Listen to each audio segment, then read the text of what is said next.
So, Sophia, I just watched your video, and you got me thinking about the difference between the mind and the heart. And it seems that the mind is safer than the heart in a way, because essentially what the mind does is it doubts. It begins its approach to the world and other people based on doubt, and it asks a question. It says, "What can I know?" And eventually it arrives at uh, the foundation of all its knowledge, which is itself. And the mind itself is it's individual and it's not related to anyone else. I have my own mind, and I think with my own mind privately. You can't read my thoughts. Um, of course, you can feel my emotional state uh, just by being in someone's presence, but you can't read my thoughts. The verbal, rational intellect that is scheming up all kinds of sentences up here and ideas, you can't see that because it's my own, it's my mind, not your mind. The heart, on the other hand, it doesn't have words or language or symbols or mathematics or ideas. The heart isn't private either. I might say I have a heart, but really the heart has me as much as I have a heart. Um, the heart is more of a field. It seems more penetrating.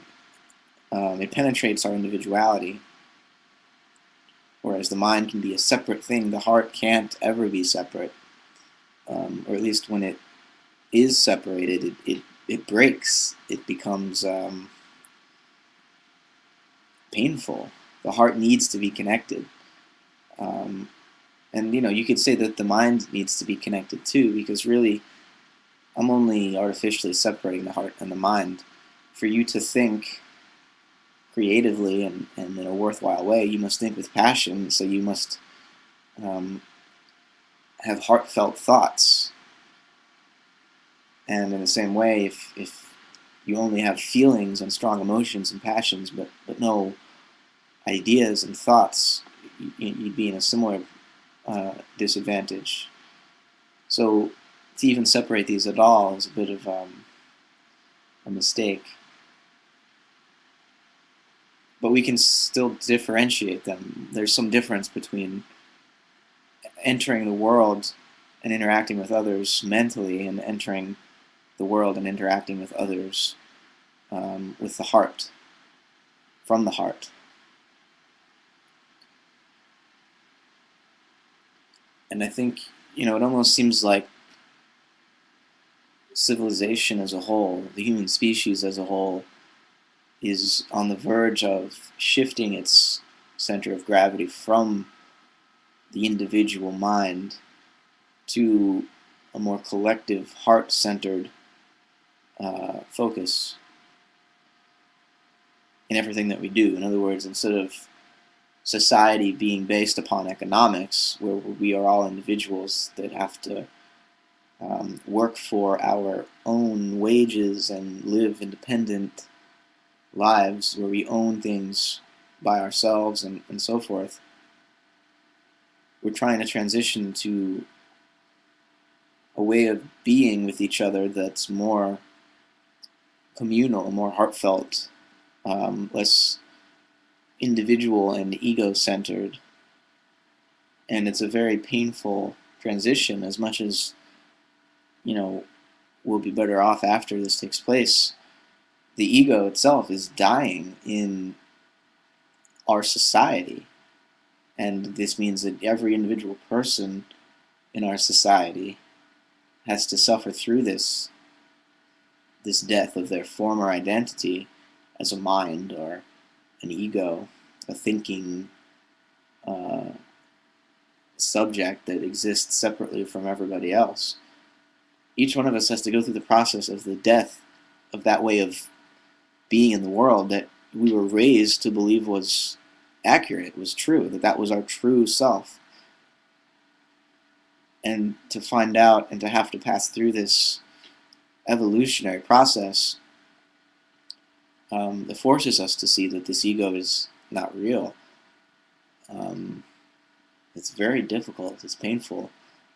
It's painful for many reasons, because it's embarrassing at first, because when you start to recognize how fake the ego is, how disingenuous it is, how all it can do is lie. The ego can never be honest, because it's always trying to protect itself, because it feels separate. And so when we first begin to recognize the tendency we have to separate and to ignore the field, the heart field that connects us all, we're embarrassed of ourselves, because we haven't yet fully entered the heart, and we're still sort of taking a larger perspective, which is still egoic, on a smaller ego. And then we become self-conscious and ego-aware of its own egoic attachment, and that's the embarrassment. And it's also painful, because it's almost another layer of separation beyond the original separation.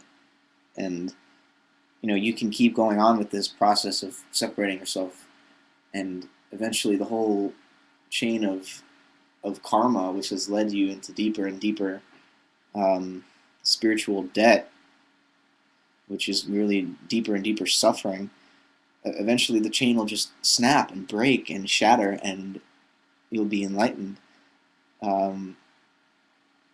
That's one approach. That's one way of walking the path. But there's got to be an easier way to enter the heart space, I would think. Or maybe not. I mean, maybe that's an open question. Do we need... It's almost like being born. Is entering a more heart-centered space a process of birth that requires, being squeezed out of a birth canal? In other words, is birth a painful process, or can we be born into a new way of being without any suffering, without any work?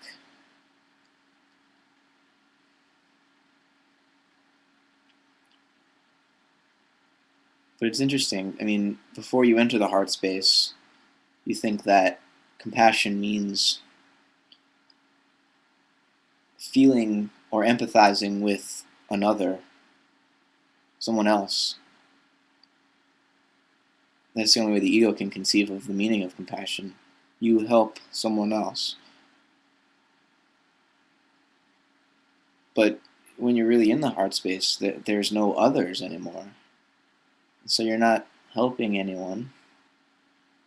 It's just you feel spontaneously related to them already. And it's such an easy way of being. You don't try to be compassionate, you just are. Whereas the ego will always feel a duty to be compassionate, if it is ever compassionate. Usually it's not. Usually it's selfish. Or it is compassionate for a selfish reason, to feel better about itself, to say, oh, I am a compassionate person. But when we really drop down into our heart, it's not even something to be proud of anymore. It's just our nature. It becomes natural.